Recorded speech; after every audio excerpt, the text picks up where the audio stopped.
Hey travelers, Mag, I, and my good friend Sanferic here on day 147 of our trip around the United States. Now today is a very special day. Sanferic has not been geocaching in quite a while. And when I mean quite a while, I mean we are about to break his over 4-year streak of not finding a geocaching here in southern Tennessee. He has not found a cache in 1,519 days. He is going to be joining us for the next 8 days as we make our way west out of Tennessee into Arkansas and Missouri. So he'll be geocaching and adding his names to a lot of logs with us as we go and adding a lot of counties under the belt. Now he may not have been out there geocaching in quite a while, but I have been out on the trails with Sanferic many times, and let me tell you, he is quite the finder. So after we break the rust off, I think that we are going to be running through these caches like nothing. Today is a short day. I'm still home basing at my sister's house just outside of Nashville. We're only coming down here to be able to do the Western Tennessee County Challenge and the Central Tennessee County Challenge and get a few virtuals, earth caches, and other finds along the way. Our total route only encompasses 130 miles coming south out of Nashville, dipping down for these challenge caches, and then running back up.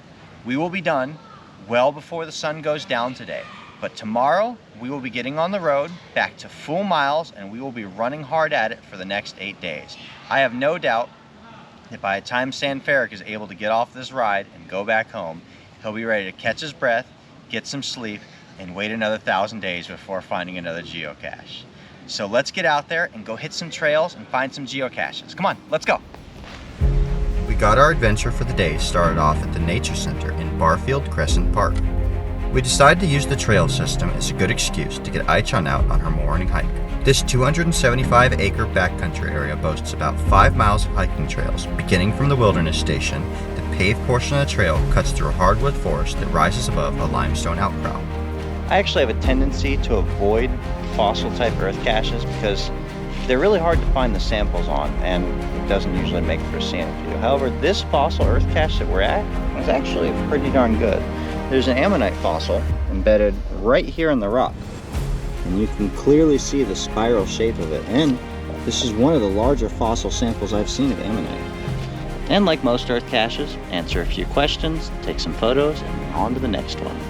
Still in need of a little hiking time, we moved over to the Murphy Spring Wetland, a 25-acre city park located at the corner of Maney and Broad Streets. Designed around an old water treatment plant on the site and targeted toward a child's curiosity, Murphy Springs Wetlands teaches young and old alike about the role water plays in our everyday lives. This made for an interactive experience with the water as we made our way along the trail. After using the stepping stones to make our way through an aquatic food chain, we followed the history wall, which depicts a timeline of the area from prehistoric to current events. It is a great learning experience to accompany the hike as you make your way through the wetlands, the most productive ecosystem in the world, comparable to rainforests and coral reefs.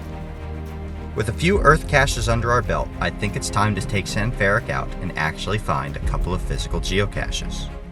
All right, Sanferic, I know it's been a while since we have found a geocache, so let's start off with the basics, and then from there, we'll start working our way back up into the more complicated stuff. So in the world of geocaching, and especially Kentucky, this is as basic as it gets. Let's see if we can do this. It's been too long.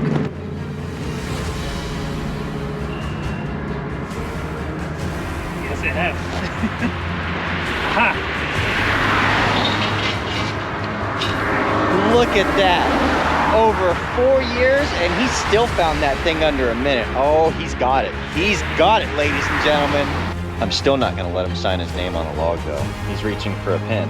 But little does Sanferic know that we came prepared to make this nice and smooth the whole way through. Now with a couple of earth caches under our belt and a physical logbook signed, it is time to move our way up to a virtual. We made our way from the spring to the heart of Murfreesboro at the Rutherford County Courthouse. This structure is a classical revival building from 1859. It is one of 6 remaining antebellum county courthouses within Tennessee. Spread around the courthouse area, you can find several veterans memorials. There are also several other types of memorials spread around too, including a tribute to the local police and a tribute to the local firefighters. While touring our way through the memorials, we also learned that Murfreesboro was actually the capital of Tennessee for almost 8 years. There is a lot of history to be found and learned about as you circle the courthouse building. And we both found it very interesting to see not only the steps from the original courthouse, but the fence as well, both preserved. All right, Sanferic, we've already covered one of the absolute basics today. We got a guardrail find. Now we have to get back to basic number 2. I think you've got this one though. Look at that. A seasoned pro right here, just coming out of retirement to show us all how it's done. We were enjoying a casual pace to geocaching and hiking, so we made our way out to Hunter Kimball's walking dock to pursue another virtual out along the boardwalk. Tucked away within a bend of the West Fork Stones River next to a golf course, these hiking trails provide a hidden retreat within the city to come out and enjoy a short walk through nature. At the end of the boardwalk overlooking the area, you can also find historical signage talking about when this area was a fort loaded to the gills with cannons, none of which saw any use as no enemy had ever approached close enough to the fort to be within firing range of the cannons. Having put a check in the box for a guardrail and a lamppost, the most basic of hide styles, we began to work our way up to things that are a bit more complicated. With a short search for each, we were able to track down a couple of quick lock and locks in their hiding places. I think Sanferic is fully up to speed now, which is great because it's probably been a while since he has seen a geocache completely filled with water. Oh, that's nice. Yeah.